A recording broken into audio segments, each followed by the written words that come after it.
He had that really good start to begin the year against the Tigers. Then had a rough outing in Atlanta. He had a okay outing, against the Pirates. I just say okay because you look at like, oh, he didn't, only one run allowed, whatever. Uh, but he had 5 walks in that outing, I believe. Followed that by that really bad outing against the Dodgers, and then this one.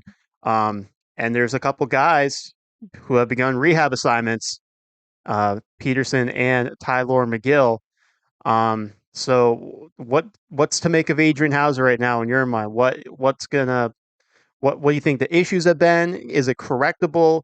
And then how much of a leash are you going to give him, figuring that those guys I just mentioned, Peterson and McGill, are just starting to work their way back? It's a very tough one for me. Obviously, if you look at the numbers and the outings right now for Adrian Houser, it's bad. Not gonna sugarcoat it. It's bad. I'm mostly trying to be positive and look at positive signs.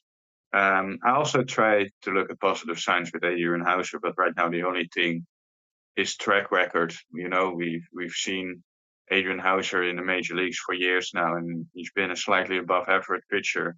But if you look at all of his stats, all of his underlying stats, if you look at the outings, it's all very bad. Walks way too many. He gets hit hard. His ground ball rate isn't as high as it used to be.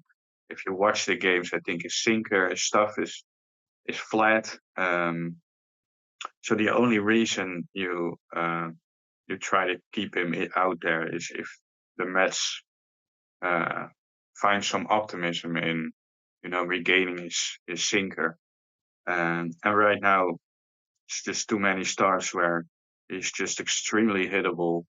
You can say against Atlanta and the Dodgers that he faced potent lineups, but the Cardinals wasn't that.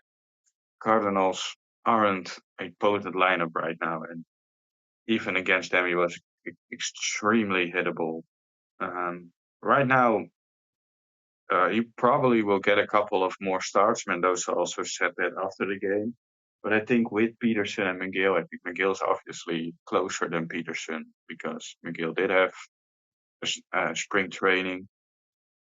To me, it's hard to put those guys into the bullpen and give Adrian Houser starts if he's pitching like this.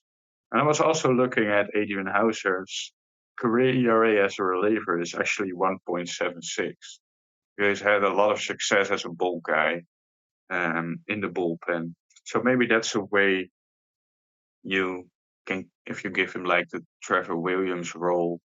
Obviously, you're not going to DFA him right now. I think the track record is too big for him to be DFA'd. But a move to being the ball guy out of the pen right now. Maybe give him one more start, and if he falters, um, then that's the move I would make.